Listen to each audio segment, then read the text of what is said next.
आपने news headlines में सुना होगा भारतीय रुपये अमेरिकी डॉलर के मुकाबले 76 रुपये तक गिर गया। क्या आपने कभी सोचा है कि रुपया क्यों गिर रहा है? भारतीय रुपये का मूल्य 76 रुपये प्रति 1 अमेरिकी डॉलर कौन तय करता है?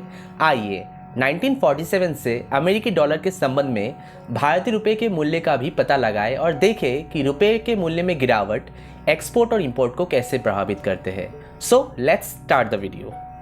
पहले हम जानते हैं अमेरिकी डॉलर के मुकाबले भारतीय रुपये का मूल्य कौन तय करता है।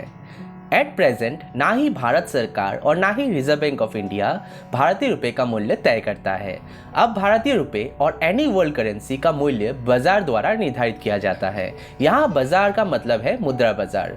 मुद्रा बाजार में डिमांड एंड सप्लाई फोर्स प्रत्येक मुद्रा की कीमतें निर्धारित करती है। यदि भारतीय मुद्रा की मांग अधिक है तो भारतीय रुपये में वृद्धि होगी। उदाहरण के लिए $1 = 60 रुपीस, और यदि मांग कम है तो ये डेप्रिसिएट करेगा। उदाहरण के लिए $1 = 77 रुपीस। यदि बाजार की ताकतें किसी मुद्रा का मूल्य निर्धारित करती है तो उस प्रकार की प्रणाली को फ्लोटिंग रेट सिस्टम कहा जाता है। भारत ने 1975 से आंशिक अस्थायी दर प्रणाली को अपनाया है और 1993 से पूरी तरह से फ्लोटिंग रेट सिस्टम पर निर्भर है। इसका मतलब है कि हमारे प्रधानमंत्री, वित्त मंत्री या आरबीआई अध्यक्ष एक बटन के क्लिक पर करेंसी एक्सचेंज रेट तय नहीं कर सकते, लेकिन उनका अभी भी कुछ नियंत्रण है, नीतिगत उपायों के माध्यम से या विदेशी मुद्रा भंडार को नियंत्रित करके। अब हम जानते हैं fix rate system and floating rate system में क्या डिफरेंस है। यदि सरकार या भारतीय रिजर्व बैंक किसी मुद्रा की विनिमय दर निर्धारित करता है और बाजार में मांग और आपूर्ति वालों के अनुसार किसी भी बदलाव की अनुमति नहीं देता है तो ऐसी प्रणाली को फिक्स रेट सिस्टम कहा जाता है। इसे ब्रेटन वुड्स सिस्टम और पैक्ट करेंसी सिस्टम भी कहा जाता है। भारत 1975 तक इस तरह की प्रणाली का पालन कर रहा था और 1993 तक आंशिक नियंत्रण का पालन किया गया। Since this currency valuation mechanism is artificial, Bharat सहित अधिकांश देश फ्लोटिंग रेट सिस्टम में बदल गए, जहां मुद्रा बाजार मुद्रा की मूल्य निर्धारित करता है। रूपी डिवैल्यूएशन वर्सेस रूपी डेप्रिसिएशन। डिवैल्यूएशन शब्द का प्रयोग तब किया जाता है जब सरकार फिक्स रेट सिस्टम के तहत मुद्रा के मूल्य को कम कर देती है। जब मुद्रा का मूल्य फ्लोटिंग रेट सिस्टम के अंतर्गत आता है तो इसे डेप्रिसिएशन कहा जाता है।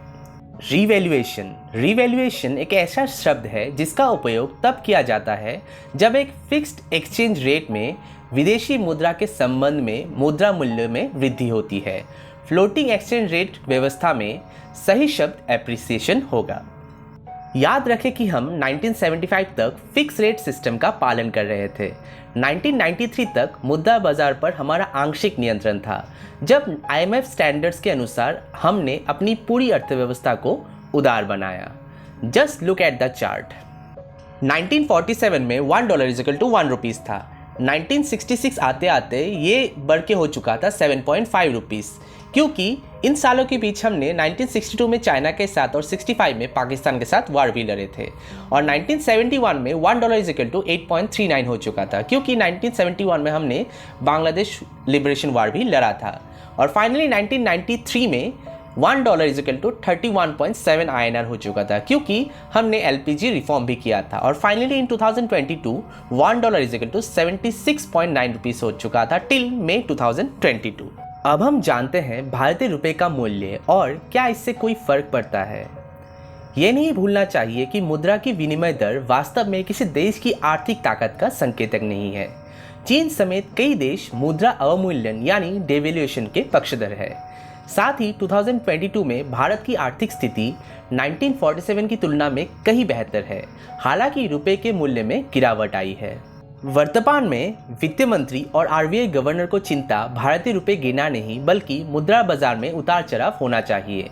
भारत को भारतीय रुपये के मूल्य में स्थितीकरण दैट इज स्टेबलाइजेशन की आवश्यकता है, लेकिन अगर रुपया एक दिन में 60 रुपये है और अगले दिन 65 रुपये हो जाता है, ये उच्च अस्थिरता दिखाता है। ऐसी स्थिति अर्थव्यवस्था के लिए अच्छी नहीं है और इससे भारतीय रुपये में गिरावट आएगी। सरकारें अपनी मुद्राओं का अवमूल्यन करती है क्योंकि वे इसे मुख्य रूप से व्यापार संतुलन that is balance of trade में सुधार करने के लिए करते हैं, या दूसरे शब्दों में निर्यात बढ़ाने और आयात कम करने के लिए। भारतीय रुपए मूल्य में निर्यात बनाम गिरावट, स्थानीय मुद्रा प्रभाव। डिवैल्यूएशन का मतलब है कि आयात खरीदने के लिए अधिक स्थानीय मुद्रा की आवश्यकता होती है और एक्सपोर्टर्स को अधिक स्थानीय मुद्रा मिलती है जब वे निर्यात आय दैट इज उनके निर्यात के लिए प्राप्त विदेशी मुद्रा को परिवर्तित करते हैं। दूसरे शब्दों में आयात अधिक महंगा हो जाता है, आयातकों को धन की हानि होती है जबकि निर्यातकों को अधिक धन अर्जित करते हैं। ये आयात को डिस्करेज करने के लिए माना जाता है और निर्यात को एनकरेज करने के लिए और बदले में व्यापार घाटे को कम करने के लिए माना जाता है। भारतीय रुपया मूल्य में निर्यात बनाम गिरावट, द वॉल्यूम इफेक्ट। मान ले कि भारत निर्यातक देश है और अमेरिका आयातक देश है।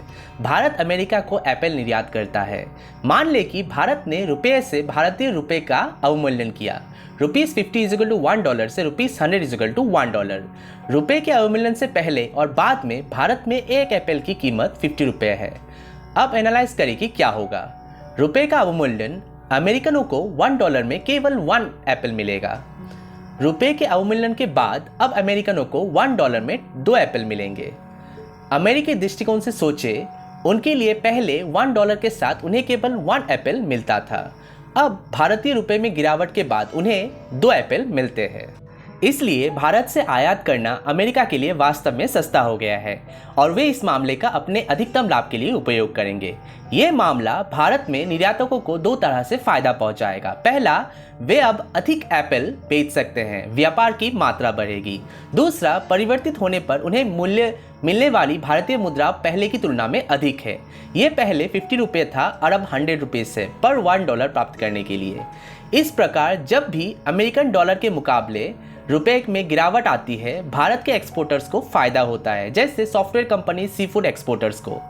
यह स्थिति इंपोर्टर्स या उन लोगों को बुरी तरह प्रभावित करती है जो छुट्टियों के लिए अमेरिका जाना चाहते हैं, क्योंकि उन्हें समान सेवा या उत्पाद प्राप्त करने के लिए अधिक स्थानीय मुद्रा की आवश्यकता होती है। आई होप इस वीडियो से आप लोगों को कुछ सीखने को मिला। Thank you so much for watching this video. If you really like this video, please subscribe my channel and follow me on Facebook and Instagram for regular updates. Stay hungry, stay foolish. Jai Hind.